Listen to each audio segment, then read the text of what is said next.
All right, welcome everybody, and we're live. This is our second webinar for Bitcoin and Bitcoin mining in Pakistan. And today, again, we have Subhan and Luqman with us. Uh, my name is Scott Offord, and my company is Bitcoin Mining World. And we help to educate people about the process of Bitcoin mining. And there's just so much interesting activity taking place in Pakistan that we figured it would be worth our time to discuss this specifically for Pakistan. So yeah. Anyway, with that, um, yeah, we'll just do some introductions. So Subhan, why don't you just tell us a little bit about yourself, some of your background, and what you're most excited about today? Sure. Hi everyone. Assalamu alaikum. My name is Subhan Tariq. I am an attorney here in New York City. I am Pakistani by birth and also a Pakistani passport holder. So happy to have everyone on, and Pakistan's in the bud. Awesome. Yeah. And then Luqman, you can tell us a little bit about yourself as well. Hi everyone. I'm Luqman. I'm from Bitcoin Pakistan.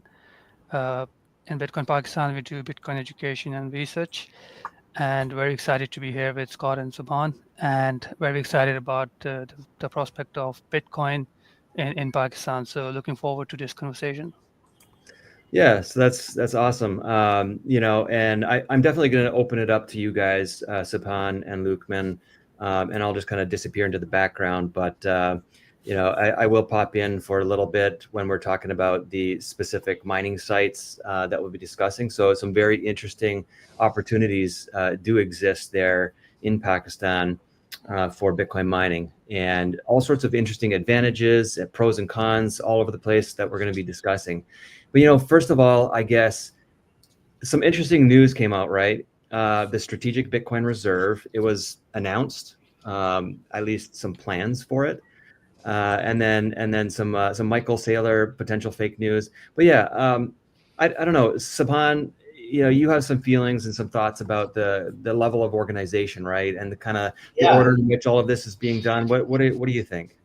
First of all, I'm really happy to be here, and I'm happy that we are talking about Bitcoin in Pakistan, and that is a huge win. And we are not talking about Bitcoin in Mali or Bitcoin in Uzbekistan or Tajikistan. We're talking about Bitcoin in Pakistan. Why? Because Pakistan has taken a very innovative step and a big step forward and said we're going to create a Bitcoin strategic reserve.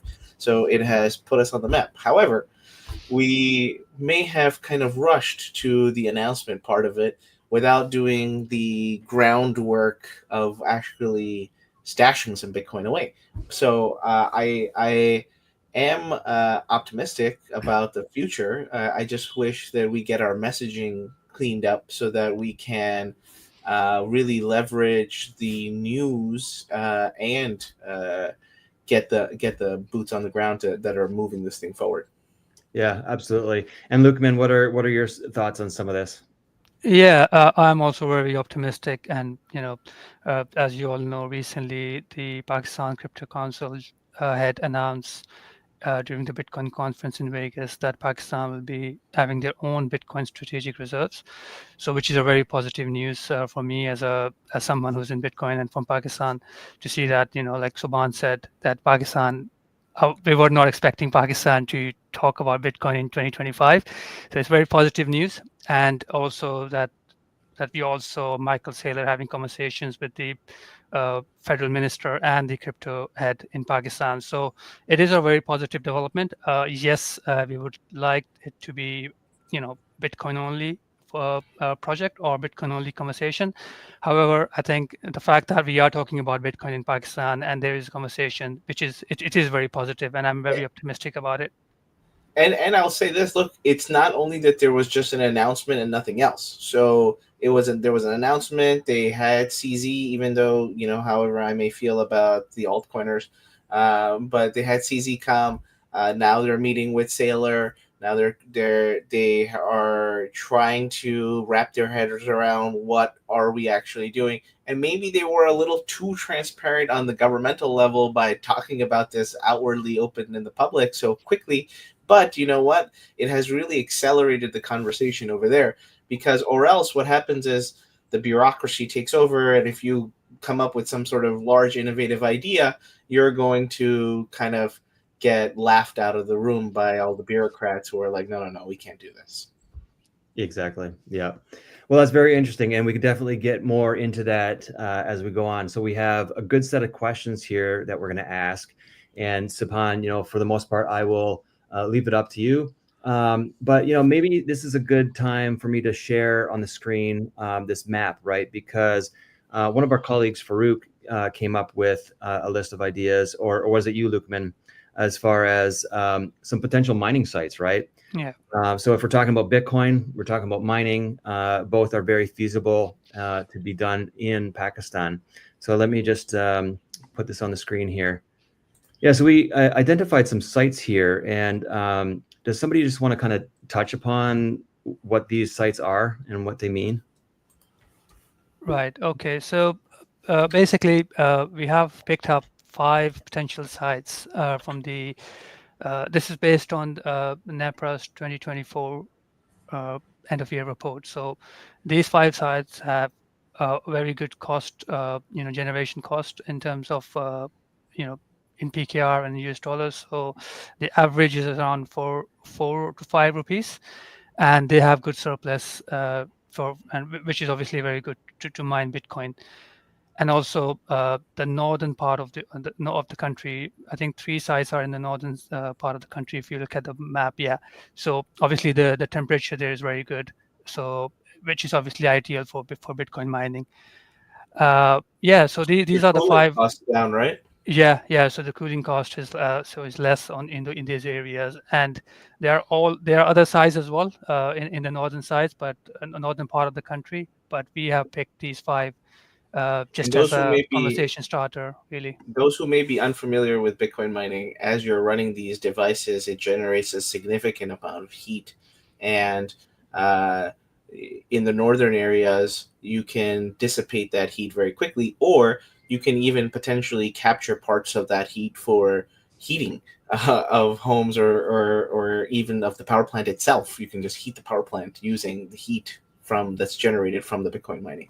That'll Yeah. reduce your heating costs potentially. Yeah, and also I would like to emphasize that these plants have surplus capacities. So, like we spoke in our last webinar, Pakistan have surplus electricity, and these 5 sites or plants are in those category where we have And let me surplus electricity to generate and use that electricity to mine Bitcoin. So let me ask you, because the moment I talk about surplus energy in Pakistan, people are like, "What the hell are you talking about? Half the country has blackouts." So this isn't necessarily a power generation issue as much as it is a power delivery issue. They don't have the transmission systems and the infrastructure in place, and actually mining Bitcoin and getting, you know, costs in and and investment in will help you build this grid out, that you could now transport this energy from the dam in the north to even Islamabad, where it's much closer if you had the transmission lines in place, or Lahore if you had the transmission lines in place. So it is, there is surplus energy that is being wasted. And when we're talking about Bitcoin mining, we're talking about plugging in at the source of generation. We're not talking about plugging in an apartment somewhere in Karachi or something like that, right? Yeah, exactly. Like you rightly said, and we talked about this in our previous webinar, that the issue is not that Pakistan cannot generate electricity. The issue is that there's so many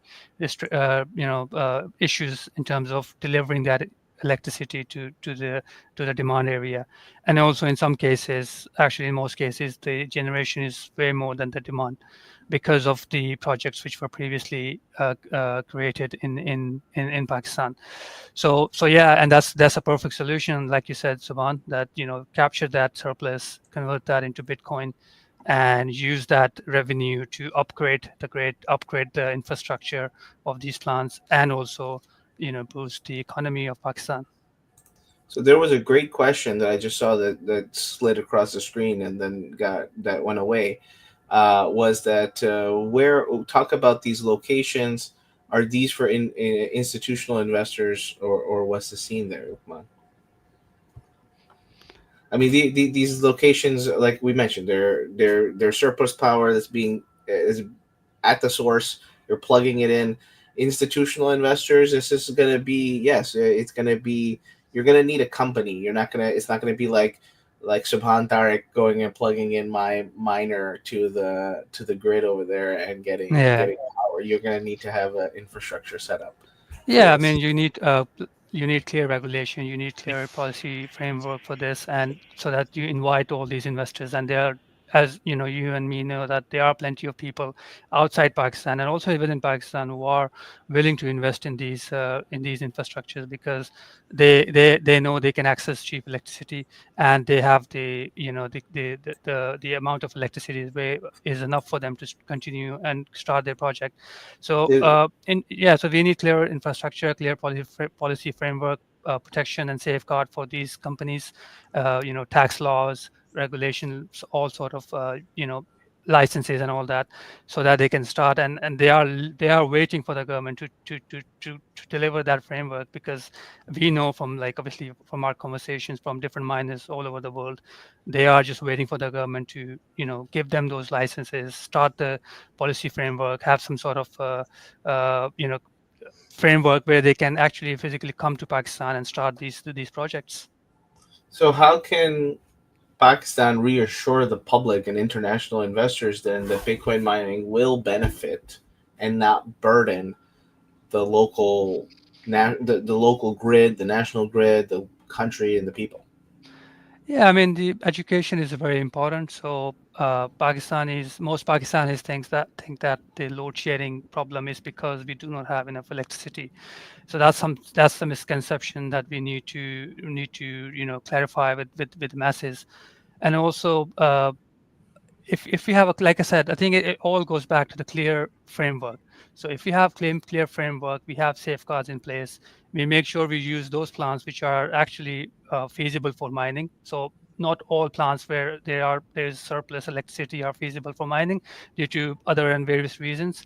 So make sure you have that plan in place. Make sure what we are doing are fully compliant with our, whatever the issues with FATF is, whatever the internal dynamics and politics of Pakistan is, and have a clear strategy and clear guidance, and that will.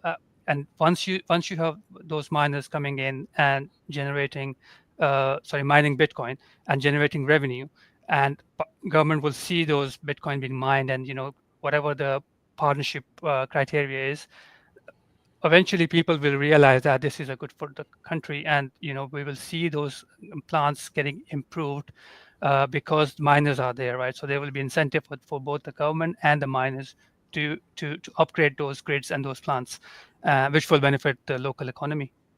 So there were a couple of good on-topic questions that I'll cover right here. Is that have you looked at the Tar Parker coal plant in Sindh with the 660 megawatt capacity? Um, I think coal itself is a. I think you had looked into this, right? So I'll let you answer the question. Sorry. Yeah, it is one of those plants where we have access electricity. Unfortunately, I don't remember how much is the access. I had it somewhere in my notes, but I can't remember it now. It is also a good plant, but it's in Sindh, and the temperature there is extremely hot. So that's why I've not picked it as a potential for the starting project. But in the future, maybe once we have a lot of miners and a good infrastructure in the country, this can also be used to mine Bitcoin. That's something good to mention because you know the input costs are not only electricity to generate the Bitcoin itself through the mining, but you also have to think about cooling this equipment now that is generating Yeah, so much heat. And if you're spending extra energy just to cool the the the mining rigs, it really eats into your profitability. But if you're in the northern areas where it's cooler, now you can take advantage of your environment around you to kind of dissipate this a little easier. The next good question I think that I see is, if mining is so easy, why aren't developed countries like the U.S. and China doing it? They are literally like very large chunk of the Bitcoin miners are in Texas. There are Bitcoin miners in Alaska. There's Bitcoin miners all over the country and all over the world, and they are taking part. And then another question here is that I may be jumping the gun. How can a local non-institutional investor be part of the shift? Luqman, how can they do that? How can they be part of this? Well, yeah, again, it comes to regulation. So if you have regulations, if something is legal, right? So nobody can stop you from doing this. Right now, we don't have the regulation, so that's why we are doing these webinars. We're trying to educate people and learn from other countries like Bhutan and El Salvador, where for example, in Bhutan, they have used their surplus electricity to mine bitcoins, right? So they have over 1 billion worth of bitcoins, all mined by their hydro plants, which had surplus electricity. So So we we're have the talking. same, we have the same, we are fortunately, we have the same surplus. So why can't we do what Bhutan has done? We're talking about regulation and policy framework. So what next steps should Pakistani regulators prioritize to create clear, welcoming policies for foreign Bitcoin miners and crypto investors? Okay, in my view, Savan, as you know, that I'm very optimistic, and I think they're going in the right direction. Even though I would have loved them to be Bitcoin only, but I think they are going into the right direction. So we also they had a conversation with Michael Saylor, which is very positive, right? So he's someone who understands Bitcoin and he's focused on Bitcoin. So I think he would have helped the policymakers, for example, the finance minister and the crypto chief in terms of informing them and educating them that how they can focus on Bitcoin and start mining, and all It, this it was surplus can it be was used. so impressive to see a picture of Sailor not only with Bilal from the Pakistan Crypto Council, but with the finance minister himself.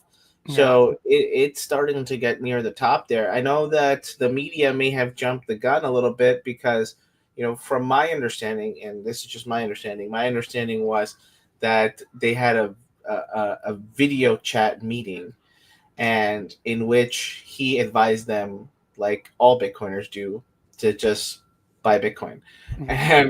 and the media ran with it as he is an advisor to the government of Pakistan, and it may not be as formal as the media may have portrayed, and then people came back and started walking back that story.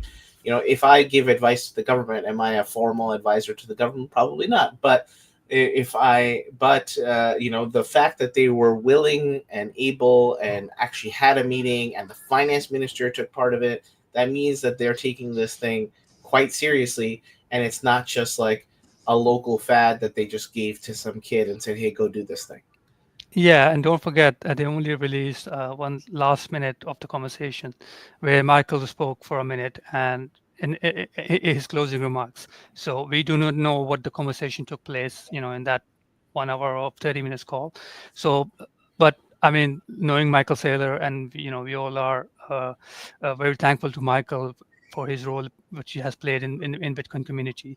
So we know that he's the best guy to speak on about Bitcoin or educate Bitcoin to someone who's maybe not in the space for a long time. For example, the finance minister himself, right? So he may not be fully aware of the how Bitcoin works and what are the advantages of having Bitcoin in the country, but seeing that he spoke to Michael Saylor, and I also noticed that he was taking notes when Michael was speaking. So which means for me that it's he's taking him very seriously, and they mean business, right? So they are I mean, doing if something. you see an asset class go from a bunch of jokes to $2 trillion in market cap in 15 years, no matter who you are, you start taking this seriously, and all the largest financial institutions in the world are now clamoring to try to acquire Bitcoin and to create regulatory certainty, not only in Pakistan, but also here in the United States. Banks are Yeah. lining up to be able to create Bitcoin regulation so that banks can take custody and offer products to allow Bitcoiners to take advantage of loans, for instance.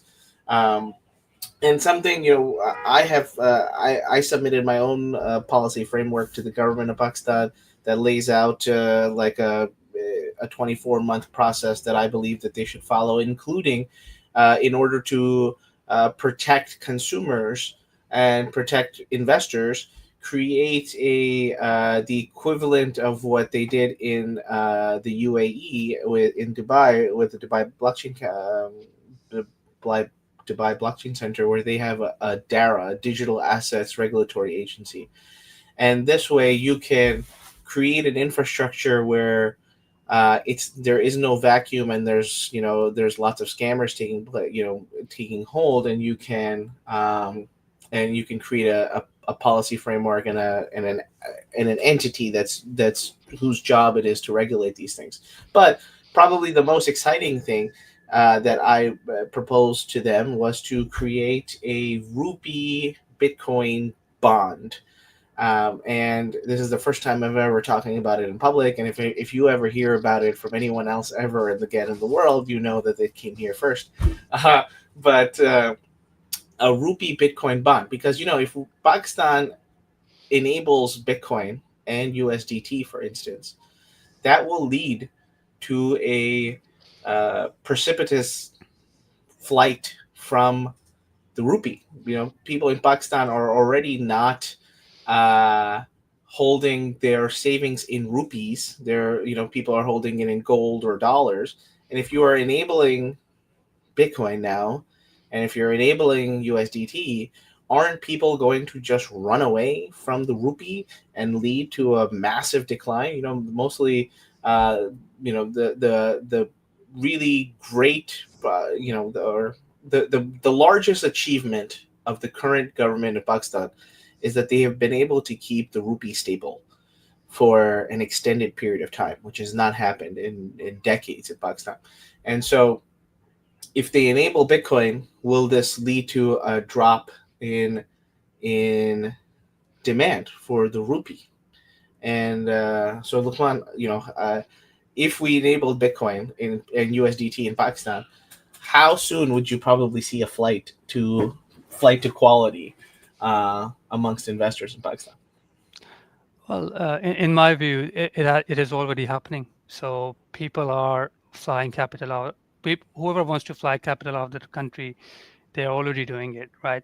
But if you legalize this whole space, you have license exchanges, right? So at least the government would know who's doing that, right? So that's if because they will do KYC on all these exchanges, and government will know who's sending crypto and how much Bitcoin you hold, which is obviously another topic, and people have different opinion on that. I certainly have my opinion on that, but that's not our conversation. But I think with Bitcoin, the Bitcoin rupee bond you've talked about, Yeah. So it's very very impressive, and I think that will also have that sort of force to you know don't let the rupee depreciate that much, because your bond will be backed by BTC, which is valued in US dollar, which is very very good idea in my opinion. it is what Saylor talked about. If you the first country to print currency to buy Bitcoin wins, and uh, and the this would print. Yes, it will print rupees. Rupees are being printed as we speak anyway, but it will be used to buy Bitcoin in a bond for over a term of period of time, and Bitcoin is going up.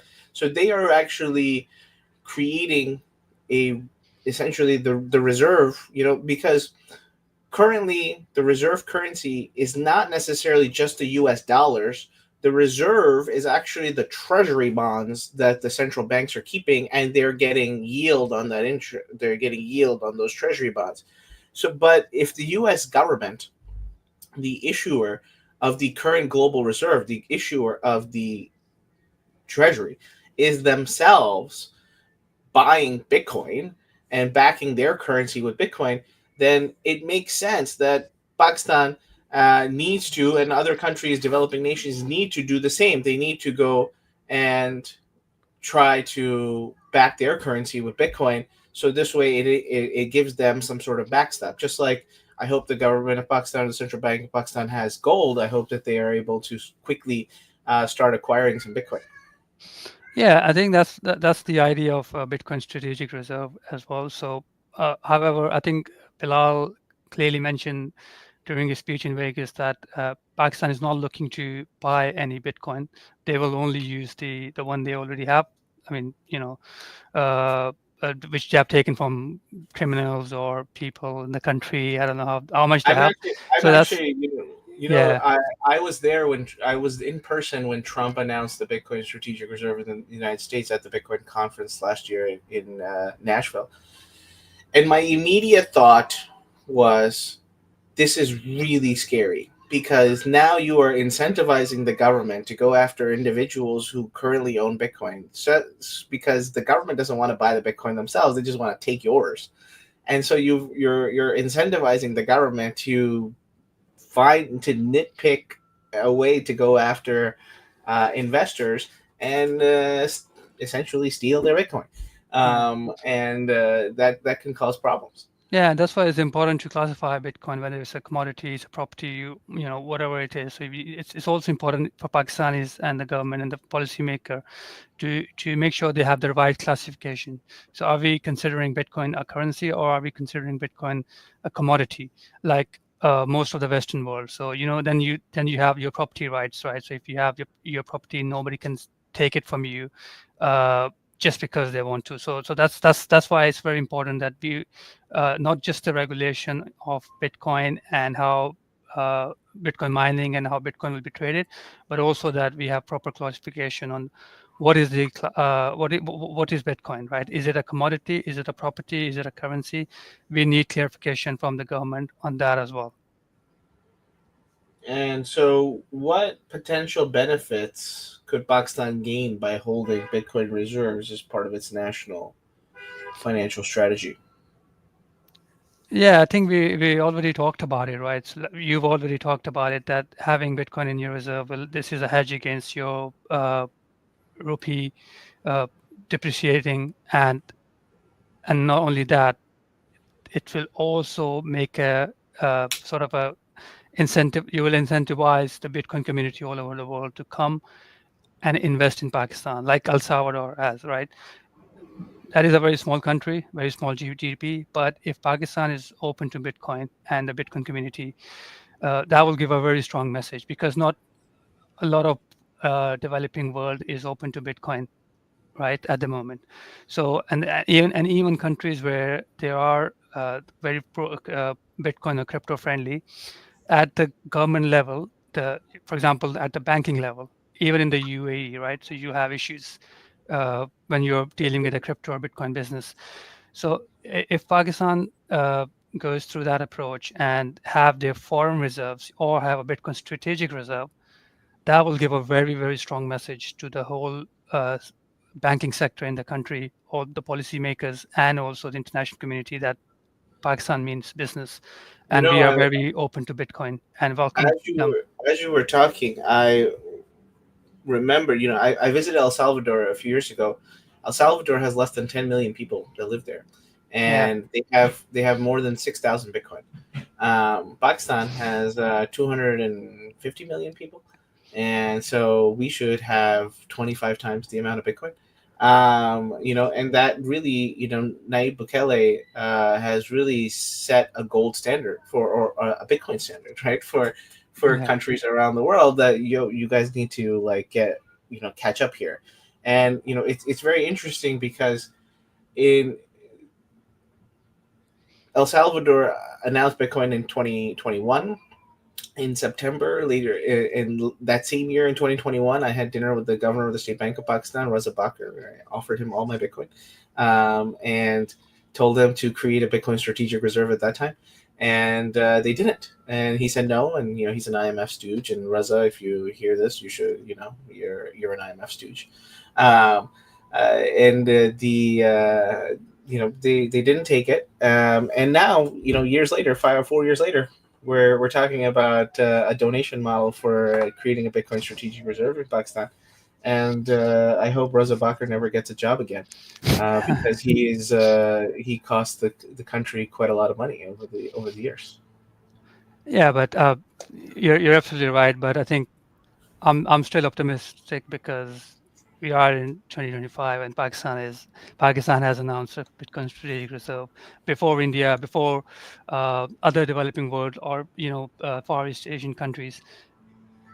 So Even the Middle Eastern countries, they no none of them have, at the state level have announced a strategic reserve, even though they yeah, hold a lot of Bitcoin ETFs. We know that their sovereign funds hold a lot of Bitcoin ETFs. However, there's no announcement of a strategic reserve. So, which is, I mean, which is it's a big word, right? So I don't know if Pakistanis understand that. Like great the question announcement here. was, I don't know how it was, but I think it's still big. So great question here. Let's talk about mining logistics, miners, hosting fees, and like let's get into the nitty gritty a little bit. Like what is actually needed, and none of the BS stuff that this guy is. He wants straight red meat. No fillers. Yeah, I mean, we can bring Scott in the conversation back if he wants to join and talk about this in more detail. Howdy. Hi, Scott. Yeah. Yeah. So the nitty gritty, huh?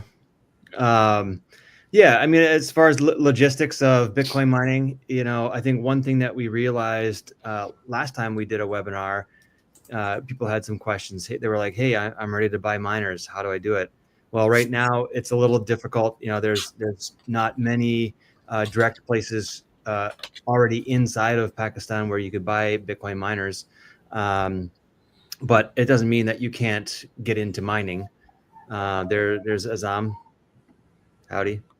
But yeah. So basically, um, hosting, right? Hosting is an option, and that is something that might happen in Pakistan soon, if some of these larger power plants or mining sites build out the infrastructure and build out the warehouses or containers that have the data center infrastructure for the miners. Then people could potentially um, host their miners there, right? As a customer. So they don't necessarily have to fill out the entire container or the entire warehouse. They can just be a smaller customer and get one or five or 10 miners up and running by using somebody else's power on a contract, right? So that's called co-location or hosting, and that can be done right now in other parts of the world, the UAE, United States, Canada, everywhere right now,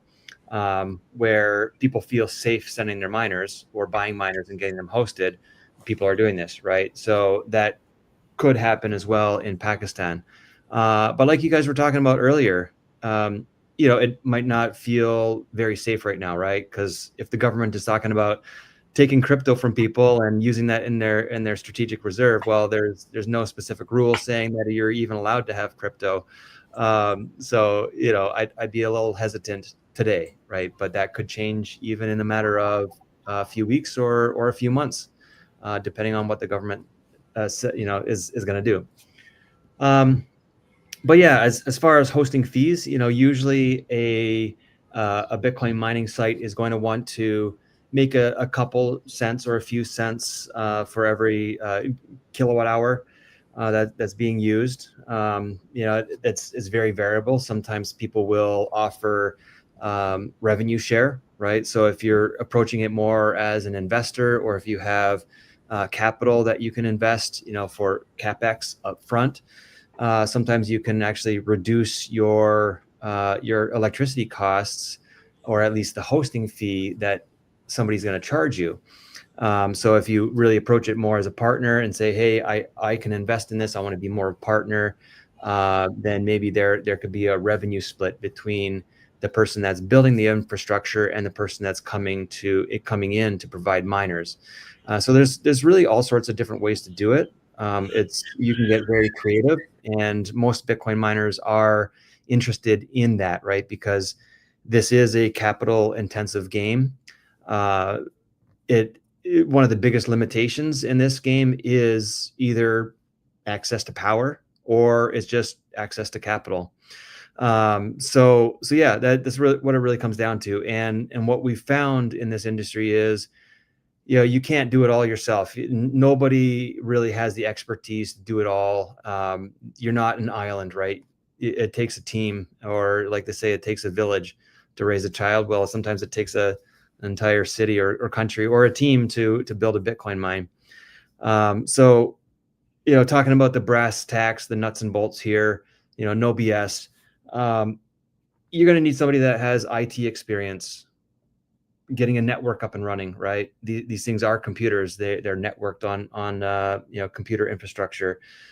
You might need somebody with a financial background, somebody that understands, how to talk to banks or how to get loans, how to raise money, right? If you're pitching people to look for investors. You're probably going to need a construction person, somebody that understands electricity, somebody that maybe is a general contractor that knows how to build things.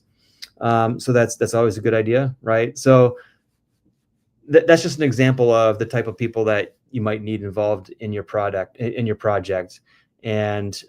could definitely bypass a lot of that if you're just hosting, if you're using somebody else's Bitcoin mine that's already established.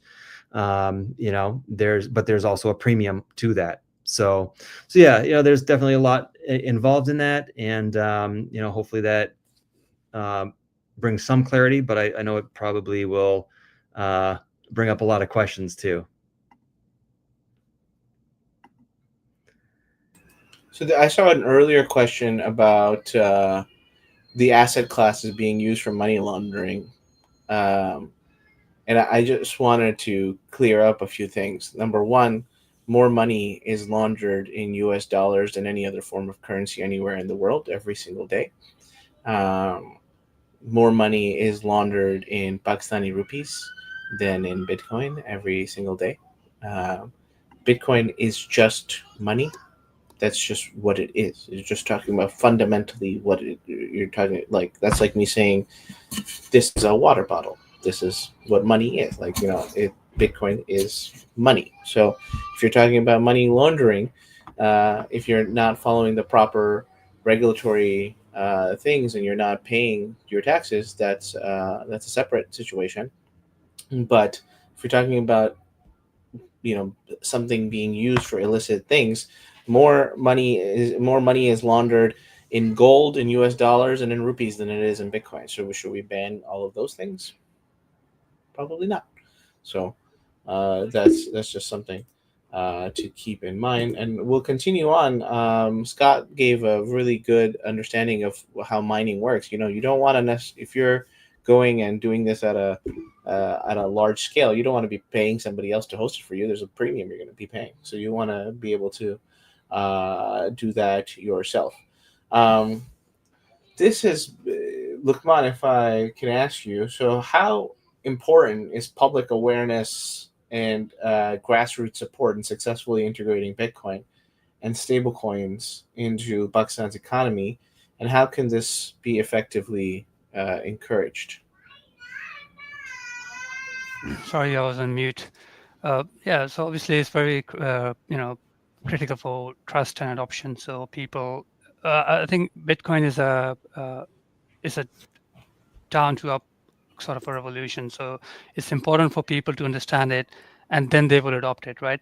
So countries like Pakistan, where we have sort of issues of currency depreciation, like Scott and you were talking about previously in the previous webinar as well, that Pakistan have lost around 30-40% of its value. The PKR has lost its value in the last few years. So people will understand once they start using Bitcoin or start saving in Bitcoin, they will understand, why it is important and why it's the best form of money, like you were explaining, Subhan. So it's important to have that sort of trust in the public if you are to create new policy and new framework for something which is very new in the country. So I think that's very important, and as I'm aware that a lot of people in Pakistan are already using Bitcoin. If not Bitcoin, they are using stable coins. So they are aware of this new sector, and Pakistan is in top 10 of crypto adoption in the world so the local awareness, the awareness in the masses is quite good when you compare it to the other countries in Pakistan. So, and what safeguards or regulatory measures must be put in place to address the concerns of volatility and investment risks? Yeah, I think we did cover this. We have covered this. So like I said previously, have clear policy framework, have all the compliances there, make sure the tax laws are clear. So the import So licenses are there for mining equipment. Everything should be something very clear, and so that somebody who's not in Pakistan, who's not really aware of the local politics and local things, how businesses run in Pakistan, you and I are aware of it, but people outside the country might not be necessarily. So it needs to be very clear cut distinction and clarity on what Bitcoin is, how you're going to tax it, how to get the license to start mining, how to get license to import the mining equipment, and what is going to be the framework for the next few years, and the surety to these investors should be you there as know well. the talking about framework a little bit. I have some serious reservations about enabling USDT in Pakistan. I think there's such market confusion or consumer confusion about USDT versus USD that people just think, oh, I'm just gonna buy USDT and I'll have the dollar. And they will, because they will see digital dollars, they will just think, oh, like these are the same as the physical dollars. They're not, because USDT can be stopped and it can be reversed and all of these things. But also because if we enable USDT, and I do think this is almost inevitable, that a lot of countries around the world that have failing currencies will fold into USDT. Like, for instance, when I went to El Salvador, El Salvador has already, they don't have a local currency, they only have USDT. Sorry, they only have USD. So and Bitcoin, and then now they have USDT. But so they didn't have a local currency. But if Pakistan has a local currency, if you enable USDT, it's really going to eat away at your demand for rupees, and people will not keep rupees. People already don't want to keep rupees. When I come to Pakistan, family members are already telling me, hey, don't go to trade your dollars at the money exchange, I'll take them from you. So people are already keeping their savings in dollars, and that's a melting ice cube as it is. And so now you're going to enable this in a country where financial literacy may not be so high, and now you're susceptible. I'm not worried about Bitcoin being the scam. I'm worried about USDT being the scam, because it is just a digital fiat currency. It is not a legit scarce, form of payment that Mm. is immutable and uncensorable like Bitcoin is. Yeah, I mean, I think the easiest way is to make it easy for them to buy Bitcoin. So right now, people are Bitcoin only, yeah. Bitcoin only, because right now, like you rightly said, people in Pakistan, they are looking for dollars or pounds or other better currencies, because they know that uh, rupee is devaluing, but not everybody can go and buy prime real estate or like bars of gold. They have most people have little amount of money they would like to save, but the best option they have is to buy dollars or stable coins. But if you let them buy Bitcoin easily, where you can just go and buy a Bitcoin for 1,000 rupees or 500 rupees, uh, 5,000 rupees, that also fix the problem, and they will understand that holding Bitcoin is much better than holding a fiat currency, which is US dollar. So So this is so you just make it easy for them to buy Bitcoin, and that's the simplest solution in there. and I think they need to. If we're talking about what's in the best interest of Pakistan, I would say it's best to be Bitcoin only and create Bitcoin rupee on ramps and off ramps, and a Bitcoin rupee bond. Yeah. Uh, and uh, that way you're keeping robust demand for rupees. You are enabling Bitcoin only. There is a Bitcoin on ramp and off ramp in rupee terms, and uh, there is Bitcoin. So people can use the Bitcoin, People can use the rupee Bitcoin on ramp and off ramp, and people can use, and there is robust demand for rupees that would enable there to be like this three-prong approach, and you are cutting out all of the BS altcoins. You're cutting out all of the digital fiat coins, and you're focusing on your own digital rupee that will be the on ramp, off ramp there.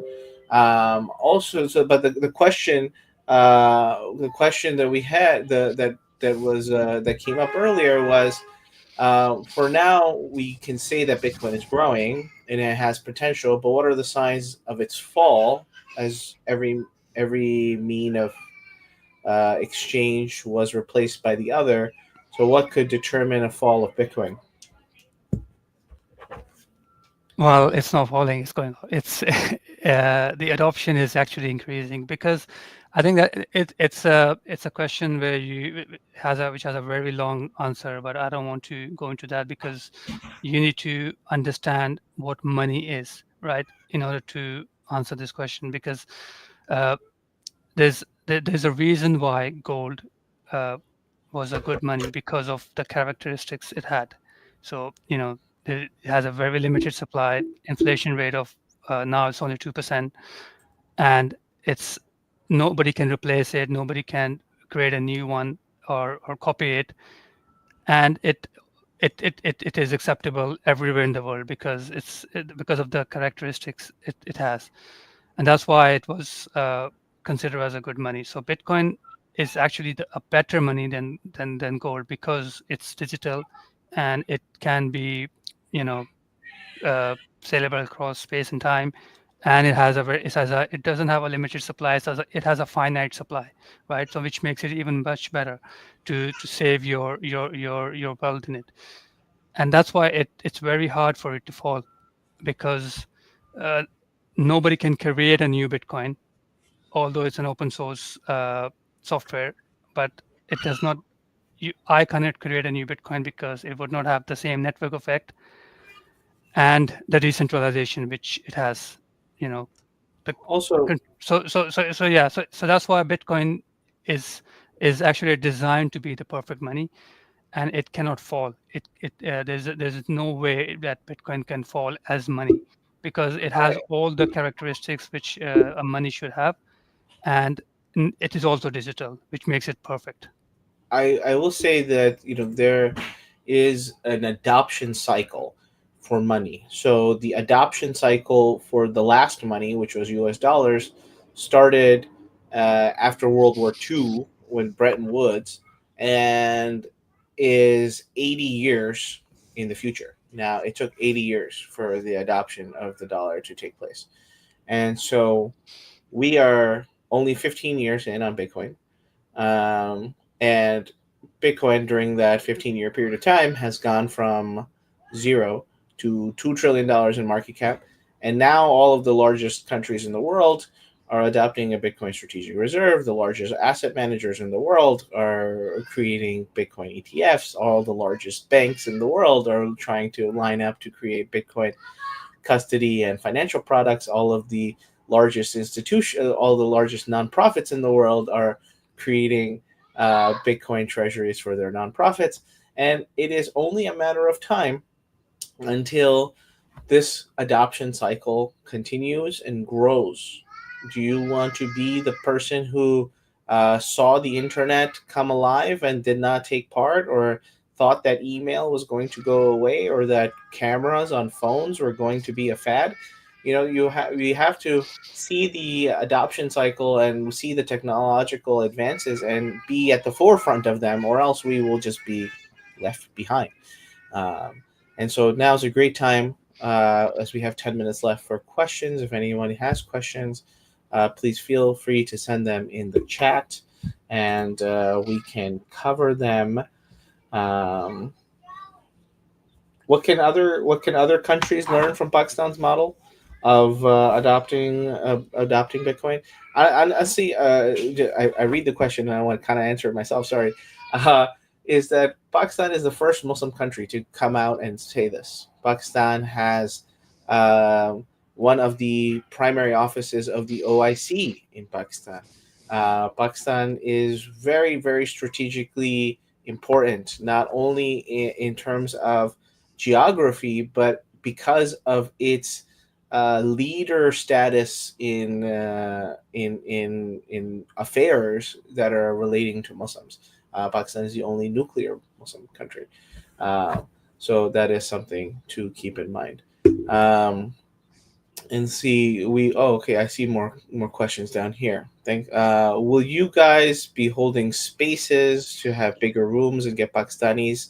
Yeah, I And think I think we are planning to do that. So from maybe this week or next week, we are going to have. We used to have spaces. Subhan, you remember we met yeah, on spaces, yeah, so Twitter spaces. So yeah, we are definitely going to do this. Yeah, I think that's more engaging and having conversation with, because we have so many Bitcoiners in Pakistan and also outside Pakistan who are people from, would have a Pakistan background and wants to talk about Bitcoin and have new ideas, and they are involved in different capacities.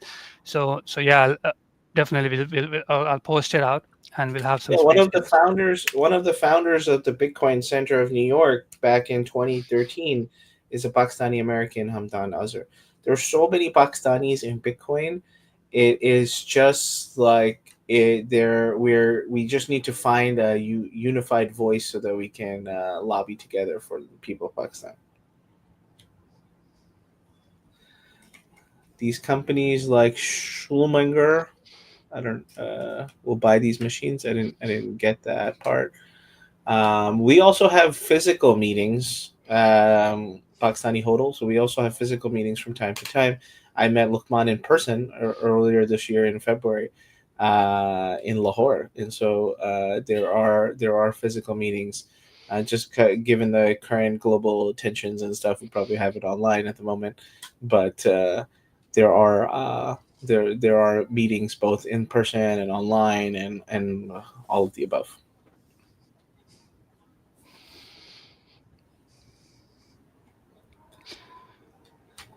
What else? How to buy it and purchase it in Pakistan? Is that legal? That should have been the most basic question, right? Is Bitcoin legal in Pakistan? Technically, It's not Bitcoin legal, is not legal in Pakistan. not However, legal or illegal. however, But if you have a Binance account, I believe you can yeah, figure it out.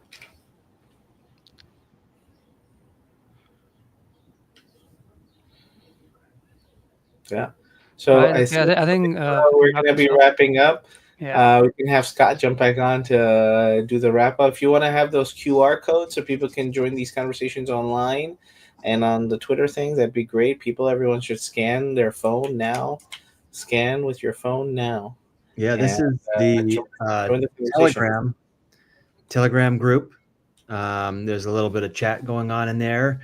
I know Telegram might not be the most popular, or maybe it might even be banned in certain countries, but it's great. If you have a VPN, join us on Telegram at Bitcoin Mining Pakistan, and then on Twitter. Sometimes I don't know. I can't remember. Is this Farouk or Luqman?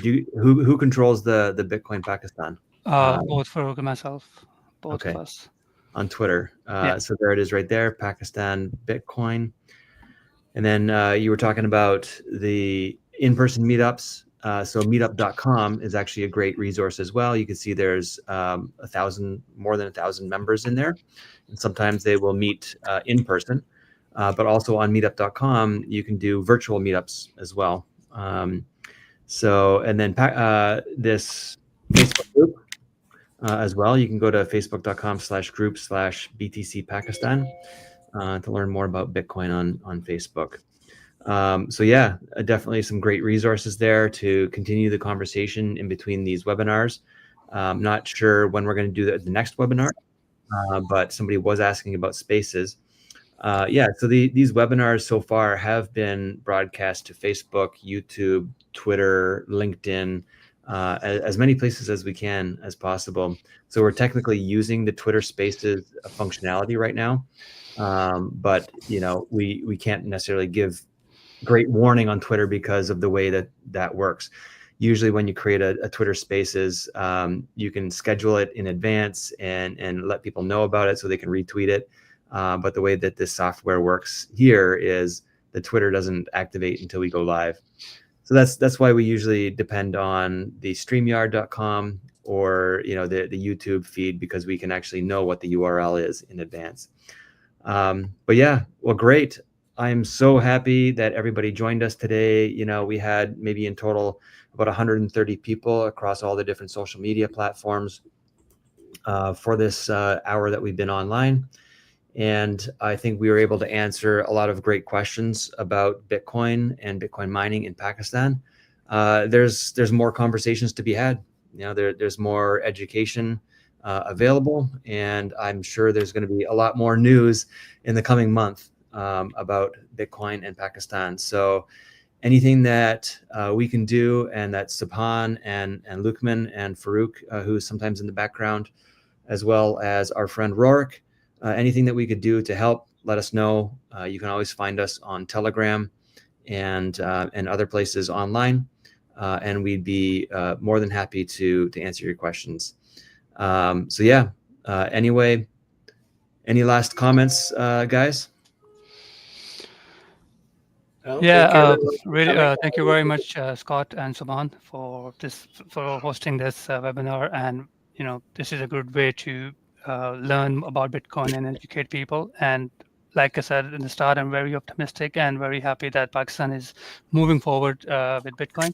And I'm looking forward to the next few months. And I think it will be very exciting for the country. Absolutely. Any last comments from you, Subhan? No, I appreciate everyone taking the time and coming. Make sure to save this and send it to your friends.